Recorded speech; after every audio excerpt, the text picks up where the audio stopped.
Colocar o professor Pedro Serrano aqui na tela. Olá, Pedro, como é que vai? Tudo bem? Tudo bom, Miguel? Um prazer imenso estar aqui. Muito obrigado pelo convite, viu? Eu que agradeço por você ter vindo. Tem essa notícia aqui, Pedro, que foi uma denúncia contra o pastor Silas Malafaia, né, denunciado na PGR por atos antidemocráticos. É uma denúncia ainda que o PGR ainda vai avaliar se aceita ou não, né? Aí, deixa eu pegar aqui a notícia aqui para te dar mais detalhes. Ele foi denunciado sobre acusação de envolvimento em atos antidemocráticos e por proferir ofensas contra o ministro do Supremo Tribunal Federal, Alexandre de Moraes. A denúncia foi apresentada por Leonardo Bastos, que é um integrante do Conselho de Ética do PT. Enfim, o que você... Opinião sobre essa denúncia, opinião sua sobre o pastor Malafaia, sobre essa mistura de religião com política no Brasil? Bem, são questões complexas, né? Eu, francamente, não sei exatamente qual a conduta que o Malafaia adotou, eu não estou por dentro. Tenho tido dias de muito trabalho, não tenho acompanhado o noticiário com tanta intensidade. Mas o que é importante ter como critério é que as pessoas podem criticar a democracia, não podem estimular a violência contra ela. A democracia convive com críticas a ela própria, faz parte do sistema, tem que fazer, né? Convive, inclusive, com extremismos, mas não convive com práticas violentas, né? Então tem que ver o que ele falou aí, para poder falar que ele eventualmente ofendeu o Estado Democrático de Direito, etc. Ofender o ministro, nós temos que entender, o ministro também não é intocável, né? Ele está sujeito a críticas, né? As suas decisões estão sujeitas a críticas, e eu diria que o judiciário mais do que os outros poderes, porque o executivo é controlado pelo legislativo e pelo judiciário. O legislativo é controlado pelo judiciário. O judiciário ninguém controla, ele é o que decide por último. O único controle que há na democracia com relação ao judiciário é a crítica às decisões judiciais, né? Você criar um constrangimento no ministro quando ele se equivoca, tal. Uma crítica feita em especial pela comunidade jurídica. No Brasil isso é muito mal articulado, porque professores de direito são muito mal remunerados em relação às outras atividades da profissão, comparativamente. Então, é tradição no Brasil você ter os professores de direito serem também advogados, também promotores, também juízes. Isso, para mim, é muito ruim, porque tira a independência da academia do direito para fazer a crítica às decisões judiciais, porque você tem independência dos juízes, né? Se é advogado, você depende dele para julgar teus casos. Se é juiz, você depende dele para julgar as suas decisões. Promotor também para julgar teus casos, né? Ou seja, você tem uma dependência do judiciário que é muito ruim. Por isso que a maioria dos países mais avançados em termos de democracia pagam bem os professores de direito e proíbem de exercer advocacia ou outras funções. Portugal, por exemplo, país próximo a nós aí, né? Os professores de direito, que são professores de escola oficial, etc., não podem nem exercer a magistratura, nem o Ministério Público, nem a advocacia, né? Então, mas isso tem um sentido na democracia, porque a escola de direito é a única que tem por incumbência primária fazer a crítica a um poder de Estado, que é a crítica mais relevante que tem, que é a técnica, é a jurídica mesmo, né? Quer dizer, agora, às vezes, agora o ministro, as decisões do judiciário também estão sujeitas à crítica política, em especial do Supremo, que é um órgão que interpreta imediatamente a Constituição. Interpretar imediatamente a Constituição é sempre uma função política. Não é uma função política estratégica, ou seja, não é uma função política que implique disputa de poder, mas é uma função política que implica razões de justiça. Então, ele está sujeito à crítica da comunidade em geral, da cidadania em geral. E, às vezes, há críticas mais ácidas. E, às vezes, até se resvala para a ilegalidade, se critica o ministro como pessoa. Mas a crítica ao ministro como pessoa não é um ato antidemocrático. É um delito comum, que deve ser apurado pelas instâncias ordinárias do judiciário. A crítica ao ministro se torna um ato antidemocrático quando busca atingir não o ministro, mas atingir o Supremo, a instituição e o Estado democrático de direito. Então, tem que se ver o contexto da crítica para verificar qual a razão do ministro estar sendo criticado. O ministro Alexandre foi vulnerado ilicitamente, ilegalmente, criminosamente, na sua imagem, etc. Tal, desde de que ele foi presidente do TSE, não para atacá-lo, não por uma razão de caráter pessoal, não por uma injúria, por uma mera difamação, não. Ele foi atacado como uma forma de se atacar o Supremo como guardião da Constituição, ou seja, se atacar a essência da democracia e o sistema de direitos. E isso realmente é um ato grave. Né? Mas não foi só o ministro Alexandre que foi atacado, aliás, o Supremo como um todo foi. Né? E aí nós temos que saber diferenciar. Uma coisa é você, eventualmente, até resvalar numa crítica indevida à pessoa do ministro. Outra coisa é atacar a existência da democracia, a existência do sistema de proteção de direitos. Aí é um ataque à democracia, principalmente se você faz uma crítica que não é propriamente uma crítica, mas um convite à violência, que é o que foi feito com relação ao ministro e à instituição. Quer dizer. E tanto foram feitos convites à violência, foi praticada violência contra o Supremo Tribunal, que foi destruído. Né? Eu não sei qual que é a participação do pastor Malafaia nisso, precisaria olhar o que ele falou, tudo para fazer uma análise específica disso. Mas é esse critério que vai ter que ter. O contexto da crítica que ele fez foi uma crítica ácida, aí está dentro da liberdade de expressão, não tem o que se falar. Foi uma crítica à pessoa do ministro que implicou em injúria, difamação, calúnia, aí é um problema de crime comum que precisa ser tratado nesse ambiente. Implicou num convite à violência contra o judiciário, aí é crime contra a democracia.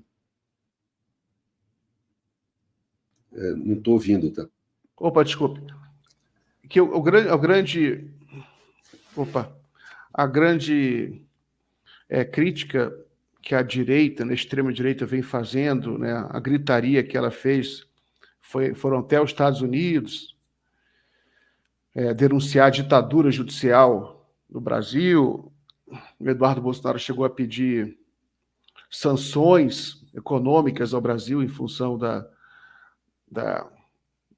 dos excessos judiciais, segundo eles, né? Aí o grande debate aqui é até onde vai o direito à crítica à democracia, né? Até onde vai, até onde que a democracia ela pode se defender diante da violência quando essa crítica passa de certo limite. Você já abordou um pouco aí nessa sua primeira resposta, mas talvez possa desenvolver um pouco mais até onde até onde a democracia ela precisa se defender contra esse tipo de violência, e se a violência verbal, se você acha que a violência verbal, violência nas redes sociais, ela também pode ser considerada uma violência perigosa para o processo democrático, ou é só violência física?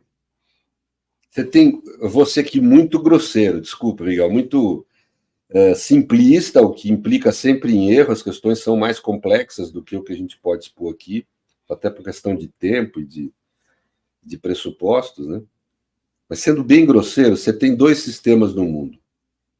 Um sistema norte-americano, que foi estabelecido a partir do caso Brandenburg versus Ohio, em que lá se estabelece o seguinte: não há sistema, como falam por aí na internet, não há sistema de direito de livre expressão absoluto ou sem limites. Isso não existe no mundo. Ponto. Isso não existe. Ponto.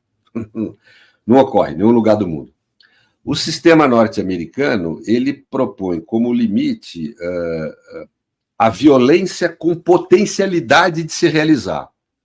Ou seja, não basta haver um discurso que pregue a violência contra minorias, contra direitos, contra a democracia, para que você possa falar que houve um extravasamento do direito à livre expressão. É preciso que esse discurso que convoca a violência tenha a capacidade de se realizar concretamente. E existe outro modelo, que era inclusive que os Estados Unidos adotava antes, que é o modelo de que basta ver a convocação à violência.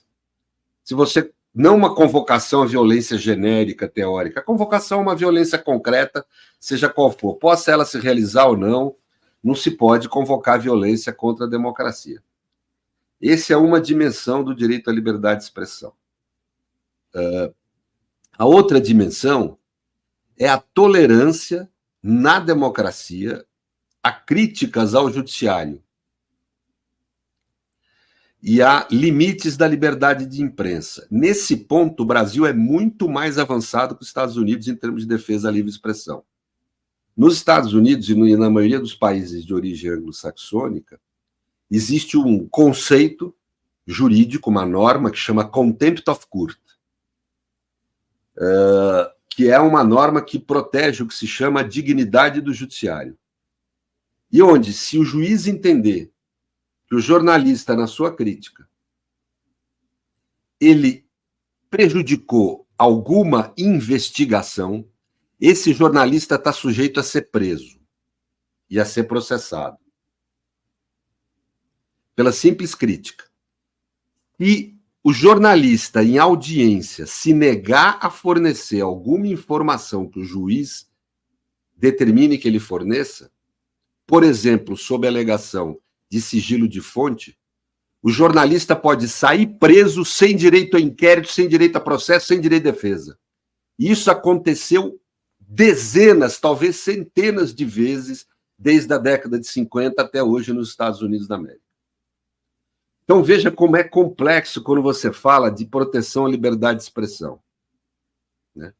Quando você fala em críticas a minorias em especial, os Estados Unidos têm uma liberdade de expressão mais ampla. Quando você fala em defesa da liberdade de imprensa, especificamente ante o judiciário, os Estados Unidos têm uma liberdade de expressão muito mais reduzida que a nossa. E a mesma coisa em relação à Europa, a mesmíssima coisa. Nós somos um modelo muito semelhante ao europeu. Então é complexo quando a gente fala quais os limites da liberdade de expressão na democracia. Vai depender de qual tema, em relação a quê, e isto não há medição no mundo. Existe aquele Repórter Sem Fronteiras, já deve ter visto a lista, que aponta o Brasil como menos protetivo à liberdade de expressão do que os Estados Unidos. Mas aquilo é feito com base em impressões subjetivas. Eu li todas as perguntas que são feitas pelos pesquisadores. Não há nenhuma análise institucional naquilo. Aquilo não presta como análise do direito à liberdade de expressão. Sendo aqui objetivo, como professor de direito constitucional há quase 40 anos. Aquilo não tem critério. Né? Quando você faz análise jurídico-institucional, os Estados Unidos têm problemas graves com a liberdade de expressão quando você inclui na liberdade de expressão o direito de imprensa, em especial o direito da imprensa a criticar o próprio judiciário, que é o que nós estamos tendo hoje de questão no Brasil. Na realidade, nos países anglo-saxões, há um extremo cuidado com a chamada dignidade da jurisdição. Você pode ver que são raras as críticas na imprensa norte-americana ao judiciário. Os órgãos de imprensa tomam muito cuidado na crítica ao judiciário lá. Muita cautela. Porque se o judiciário entender que a crítica implica em prejuízo a alguma investigação, o sujeito responde por crime. É multado. A Fox foi multada, uma grande jornalista da Fox, esse ano, por ter feito uma crítica ao judiciário. Foi considerado como intervindo em jurisdição. Então, o Elon Musk, essa turma, veio aqui falando uma montoeira de bobagem, vem um jornalista gringo querer dar lição para nós de liberdade de expressão, ele deveria dar lição lá. Vai fazer lá nos Estados Unidos a crítica que eles fizeram ao judiciário brasileiro. Vai lá, se tem coragem. Vai lá, se é um grande defensor da liberdade de expressão. Vai lá falar o que falou do Alexandre de Moraes, lá nos Estados Unidos, ver o que acontece. Fala de algum juiz que esteja investigando um caso, como era o caso do Alexandre de Moraes, que estava comandando a investigação na qual ele foi criticado. Vá fazer isso nos Estados Unidos, ver o que acontece. É prisão, sem direito de inquérito, sem processo, sem direito de defesa, até 2 anos de prisão.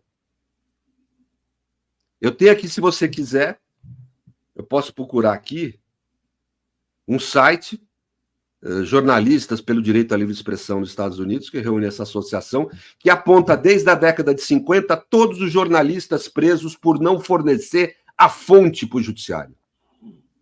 O juiz exige do jornalista quem é a sua fonte, o jornalista não fornece, ele é preso. Isso nunca houve no Brasil. Nunca. Nós não tivemos, ao menos no período de democracia no Brasil, e mesmo no período da ditadura militar, jornalistas presos por não fornecer a fonte. Ao contrário, na nossa Constituição, é um direito, você sabe disso, garantido constitucionalmente, o jornalista não precisar fornecer a fonte, ao judiciário não poder sofrer consequência por isso. Então, eu falo, a questão ela é complexa, a coisa é muito mal debatida na internet, muito mal debatida. A extrema-direita trouxe são opiniões fakes, não é só fake news, não é só notícia falsa que eles produzem opinião absolutamente fraudulenta, sem nenhum tipo de pesquisa, de verificação, de complexidade, e pior que gente boa. Alguns bons jornalistas ingressaram nesse discurso de querer criticar, a partir das condutas do ministro Alexandre, querer criticar o direito à livre expressão no Brasil, a partir dos Estados Unidos, exatamente num tema onde a liberdade de expressão é tão frágil nos Estados Unidos como é a questão da crítica a juízes e ao judiciário. É extremamente frágil, não só nos Estados Unidos, na Índia, na Inglaterra, nos países de modelo anglo-saxão, por causa desse conceito do contempt of court, que é um conceito natural, eu diria, da democracia, só que lá é usado de uma forma muito radical. A ideia de dignidade do judiciário é muito exacerbada nesses sistemas, e a crítica ao judiciário fica assim constrangida, eu diria assim. Muito bem. Pedro, uma pergunta sobre democracia, né?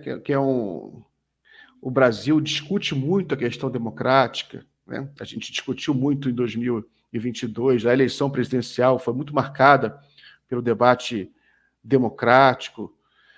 Agora vê que a Venezuela, por exemplo, os problemas relacionados à Venezuela, como a questão democrática é importante na opinião pública brasileira, né? E aí, para você, por exemplo, agora a gente tem também outros países, como a Rússia, a China, que tem outro regime, né? Como é que você vê essa questão? Você vê a democracia como um regime que só aqui no Ocidente, só no países como o Brasil, Estados Unidos, ou a democracia pode ser uma coisa mais profunda? Porque esses países eles se reivindicam democráticos também, na República Popular da China. Como é que você vê essa questão democrática globalmente? Olha, é difícil, né? Você tem é uma questão extremamente complexa, né? Outro dia, por exemplo, aliás, eu vou até fazer um comentário que eu tenho visto de bobagem na Globo News por causa como caiu o nível do jornalismo brasileiro, né? Desculpa falar da tua profissão, mas é impressionante, né? É impressionante. Outro dia eu vejo aquele Demetrio Maioli falando que os direitos humanos, na questão de segurança pública, que a esquerda criou isso, tal que o discurso que a gente considera hoje de defesa dos direitos, de uma segurança pública humanista, foi criado por um conservador, Robert Peel, primeiro-ministro inglês, antes de existir o conceito esquerda. Os direitos foram estabelecidos desde da Escola Ibérica da Paz, no mundo ibérico, e depois dos huguenotes, os monarcômanos franceses, século XV, XVI, 3 séculos antes de haver o discurso de esquerda. Não, que é de esquerda que criou isso, quer dizer, repete bobagem como se fosse um truísmo, assim, sabe? E aí, outro dia, uma moça lá foi lá e falou, não, ou existe, ele criticando a Venezuela, né? Ou existe democracia ou não existe, é que nem tá grávida. Não, não é assim, nunca foi assim, ninguém nunca entendeu assim. Existem intensidades, né? Você tem países que têm um regime democrático, são menos intensos, por exemplo, na proteção dos direitos. Como eu estou falando aqui, a liberdade de imprensa nos Estados Unidos, face à crítica ao judiciário, não em geral, face à crítica institucional ao judiciário, tem menos proteção que no Brasil. Você tem intensidades, né? Então, em especial, essa questão se tornou complexa no pós-guerra, porque com a primeira metade do século XX, eu diria para você, Miguel, que ela é marcada por um deslumbramento, e aí vamos dizer especificamente do que se chama mundo ocidental e adjacências, digamos assim, né? um desdobramento com a democracia universal recém-criada, né? Foi realmente uma grande conquista humana, na minha opinião.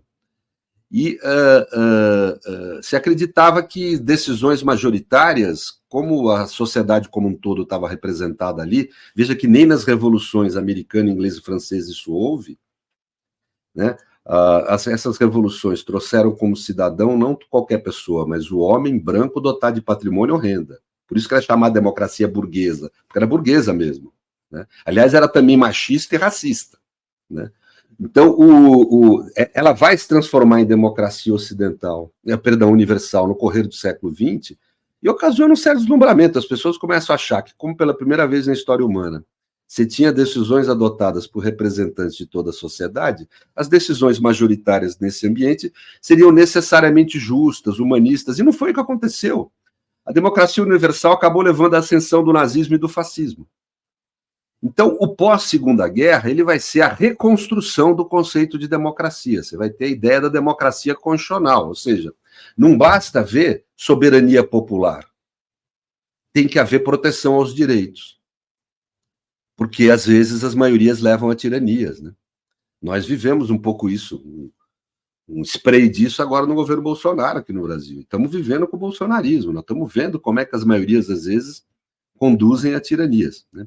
Então, a proteção de direitos, para mim, das minorias, é absolutamente fundamental para você falar em democracia. E a crítica que eu faço a algum desses regimes que você falou. Mas se nós formos ver o mundo, a imensa maioria dos países não é propriamente democrático, não tem nenhum índice mínimo, nenhuma intensidade mínima de democracia, né? A crítica à Venezuela tem todo sentido. Eu tenho feito críticas demonstrando como que na Venezuela não há uma proteção mínima adequada aos direitos, e me reporto a isso ao relatório da Anistia Internacional de 2023 sobre a Venezuela. Agora, obviamente, a crítica norte-americana e da mídia à Venezuela não é porque ela não tem democracia, porque senão teriam que passar o tempo inteiro fazendo críticas a uma série de países do mundo, a maioria deles. A crítica é feita por causa do petróleo, é um mecanismo para as nações de primeiro mundo, em especial os Estados Unidos, se assenhorar dessa riqueza deles, né? E eles usam a fragilidade que o sistema da Venezuela tem, que é a fragilidade na proteção aos direitos. Eu nem acho que o problema lá é tanto soberania popular. Até agora, para mim, não ficou claro que houve fraude lá, não, né? Eu acho que o problema maior deles é proteção a direitos, né?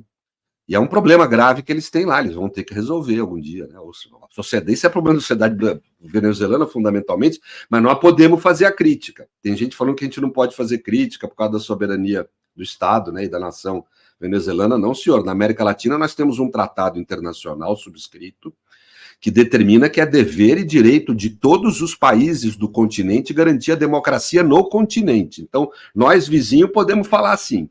O problema não é esse, o problema é que a crítica tem sido um pouco histérica, a meu ver, e um pouco desprovida de sentido. Eu acho que há uma suspeita quanto à eleição na Venezuela, mas precisa ser apurado, que é o que o governo brasileiro tem feito. A conduta do governo é irreparável, na minha opinião. Vamos ver as atas, vamos verificar, né, antes de sair, ou aprovando ou desaprovando, ou negando ou aceitando. Vamos fazer uma verificação, é uma questão de racionalidade isso, né? Vamos verificar empiricamente o que houve, né? Com relação à fraude. Com relação aos direitos, lá, desculpem, não há mesmo observação mínima de direitos, são 450 pessoas desaparecidas. Aponta o relatório da Anistia Internacional, né? 9.000 pessoas com direito de liberdade com algum tipo de restrição indevida, né? Está no relatório da Anistia Internacional, não sou eu que estou falando. Isso é motivo para ter como verdade o que o relatório fala? Não, mas é motivo para investigar a Venezuela, sim, nos tribunais internacionais, como é em qualquer país do mundo, como tem que investigar a Arábia Saudita, tem que investigar os Estados Unidos da América, né? Os Estados Unidos é um país que comete crimes contra os direitos humanos diariamente. Vamos falar francamente, Miguel, um presidente dos Estados Unidos é um assassino. Ele manda matar gente sem processo, sem defesa, sem inquérito, todo dia. Todo dia. Manda matar gente, com drone, com não sei o quê, né? Ou seja, esse tipo de coisa não dá para você falar que está cumprindo direitos humanos. Não está, não. Quer dizer, então, ou seja, os Estados Unidos não subscreve o Tratado Internacional do Tribunal Penal Internacional porque tem receio que seus presidentes sejam lá processados, né? Então, esse quadro é o que está posto. Quer dizer, hoje em dia, os direitos e as constituições estão em crise no mundo todo. Essa é uma realidade. Alguns países mais, outros menos, mas crise há, eu diria que em todos os países do mundo, inclusive por esse crescimento da extrema-direita. Pedro, bom gancho que você deu para a gente finalizar aqui a nossa live. Só a última pergunta sobre direito internacional. Até que ponto o direito internacional é possível, né? Existe, de fato, direito internacional? De fato, um país ele pode ser considerado democrático se ele é, entre aspas, democrático internamente, mas promove ditaduras no exterior, né, como é o caso, obviamente, dos Estados Unidos.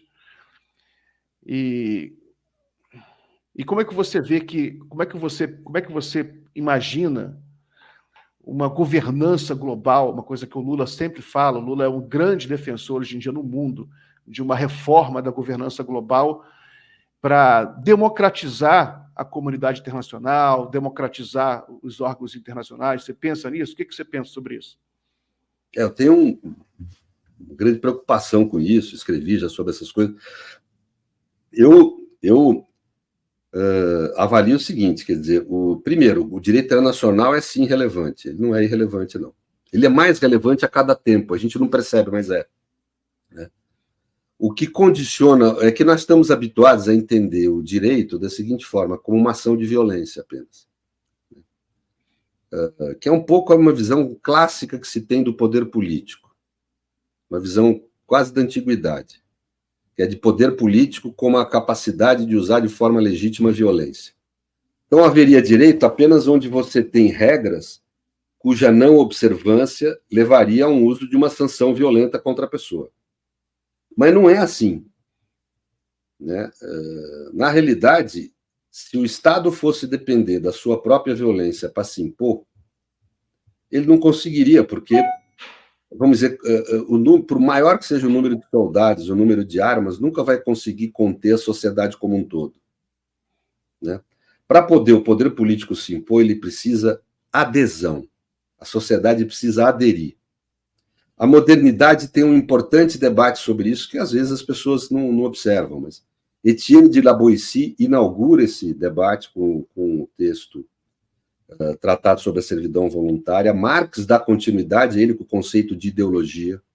Weber continua com o assunto adesão, ou seja, praticamente todos os grandes autores que trataram de política ou economia política na modernidade acabaram chegando a essa conclusão que eu estou falando aqui, que o poder político demanda adesão. E o que leva as pessoas a aderir é muito mais um senso de que é correto, de que é para o bem comum, de que é justo você aderir ao sistema posto, à ordem social, não causar desordem, não desobedecer as regras, etc. Do que por qualquer outra razão. As pessoas aderem voluntariamente a isso. Óbvio que isso é manipulado, como falou Marx. Né? Isso é gerado por uma distorção em que o oprimido acaba aderindo aos interesses do opressor por conta desse mecanismo de distorção. Mas se não é esse mecanismo de distorção, se não é essa adesão provocada, esse elemento ideológico, não há poder político. Né? Portanto, não há direito também. Então, o direito internacional ele não vai realmente ter um Estado internacional que obrigue pela força os Estados do mundo a submeter a ele. Não vai ter. Mas ele tem o poder da adesão, o poder do discurso, o poder da lógica da justiça. Cada vez mais, numa guerra, por exemplo, as narrativas são relevantes. Você lembra que a guerra do Vietnã, os Estados Unidos perdeu por causa da narrativa pública. Os poderes do mundo ainda não tinham atentado para a importância da fotografia e do filme na guerra. Aí a sociedade americana impactada com aquelas fotos, você lembra disso, a menina correndo nua, toda queimada, esse tipo de imagem que ocasionou impacto, e dentro da sociedade americana os Estados Unidos perdem a guerra. Né? Então, e a partir dali, se alertaram, quer dizer, a partir dali é marcante. A história das guerras é marcada a partir dali pela narrativa. Veja hoje a dificuldade que a gente tem de debater qualquer posição racional nesses conflitos que estão havendo aí, Rússia e... como é o nome do país? Ucrânia. Ucrânia e de Israel e dos palestinos. É muito difícil você ter qualquer discurso racional, porque ambos os lados estão, assim, toxicamente entupindo as pessoas com narrativa para poder convencer a ficar do seu lado as pessoas. Mas isso é por quê? Porque demonstra que não é só a força física, é importante convencer. O direito internacional é um importante argumento de convencimento, Miguel. Então, primeiro isso, ele tem essa força. Segundo, é importante, como diz o Lula, que a gente produza uma governabilidade mundial que saia fora dessa governabilidade de exceção que nós temos no mundo. E que caminhe no sentido de uma governança por regras. Por quê? Porque as regras, nessa hora, defendem o mais fraco. Para um país que nem o Brasil, é importante o direito internacional, porque o direito internacional protege o país mais fraco. O forte não precisa de proteção do direito. Os Estados Unidos não precisa. Aliás, ele nega o direito internacional cotidianamente. Não é à toa, porque ele é o mais forte. 25% do PIB mundial, o maior exército do mundo, um dos maiores estados, o maior estado do mundo, né? Então é evidente que ele não precisa de proteção do direito. Quem precisa somos nós. Então, quando o Lula fala numa nova governança, ele está falando numa governança do direito e não numa governança de exceção, de polícia, como é feito hoje. Né? E ele está absolutamente correto nisso, em especial se você tiver o ponto de vista que nós devemos sempre ter, que é da defesa dos países fracos, porque nós somos um país fraco. Muito bom, Pedro. Pedro, então, muito obrigado pela entrevista. Boa semana para você. Obrigado, Miguel. Forte abraço. Você sempre muito gentil me convidando. Muito obrigado, mestre. Um abraço.